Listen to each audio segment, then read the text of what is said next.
بسم اللہ الرحمن الرحیم. السلام علیکم ورحمۃ اللہ وبرکاتہ. ویئرز، سلامتی اور اللہ کی رحمتیں اور برکتیں آپ سب پر. Allah's mercies and blessings on all of you. آج کی کہانی دنیا ادب کے ایک بہت ہی نمایاں شخصیت جناب فیض احمد فیض کے حوالے سے ہے. ایک نشست میں آپ نے فرمایا کہ مجھے مطالعے کا شوق بچپن سے ہی تھا. جو کتاب، جو رسالہ ہاتھ لگتا میں اس کو پڑھ لیتا، حتیٰ کہ اخبار بھی نہیں چھوڑتا تھا. اور پھر مجھے پتہ چلا کہ یہاں پر کرائے پہ کتابیں ملتی ہیں. ہماری گلی کی نکڑ پر ایک دکان کھل گئی جہاں پر کرائے پہ کتابیں ملتی تھیں. ان کو ٹکا لائبریری کہتے تھے اور بعد میں وہ آنا لائبریری ہو گئی. اس کا مطلب یہ ہے کہ ایک کتاب کا 24 گھنٹے کا کرایہ 2 پیسے ہوتا تھا. ٹکا کا مطلب 2 پیسے. اور پھر ذرا تھوڑی سی مہنگائی کا زمانہ ہوا تو وہ لائبریری آنا لائبریری ہو گئی. یعنی آنے کا مطلب یہ ہے آپ آج کل کے آپ یہ کہہ لیں کہ 10 پیسے کے برابر. تو وہاں پر اردو کے بہت سارے ناول تھے، بے شمار ناول.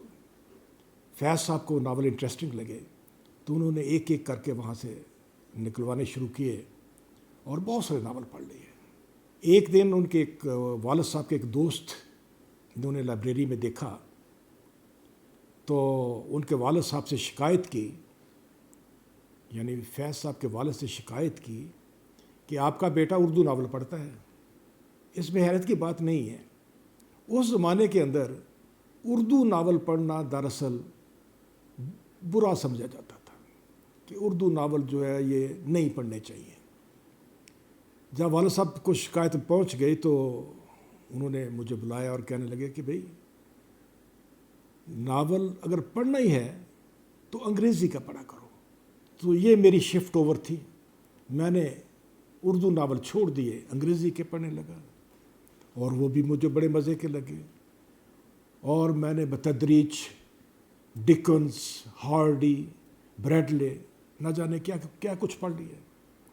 اس کا نتیجہ یہ ہوا کہ میری انگریزی جو تھی وہ بہت بہتر ہو گئی.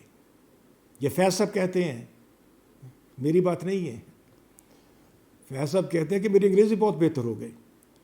اور گورنمنٹ کالج میں 3rd ایئر میں تھا اور ہمارے پروفیسر تھے، پروفیسر لینگ ہار، انگریزی کے پروفیسر تھے. جب مڈ ٹرم ایگزام ہوا تو انہوں نے مجھے 150 میں سے 150 نمبر دے دیے.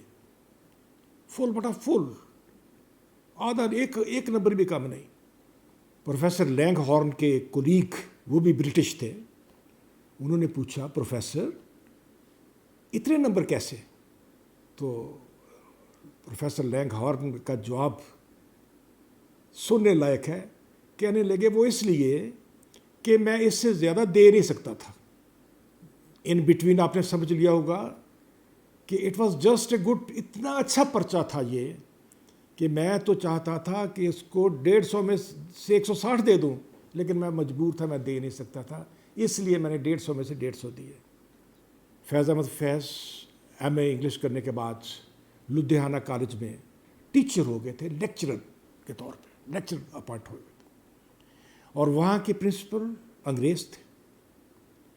ایک دن فیض سے کہنے لگے کہ فیض صاحب آپ کی لینگویج اتنی اچھی ہے، آپ اتنی اچھی انگریزی لکھتے ہیں کہ انگریزوں کو پیچھے چھوڑ رہے ہیں، تو اردو میں اپنے آپ کو کیوں ضائع کر رہے ہو؟ آپ لکھ اردو میں رہے ہیں، انگریزی آپ کی اتنی شاندار، اردو میں تو آپ اپنے آپ کو ضائع کر رہے ہو.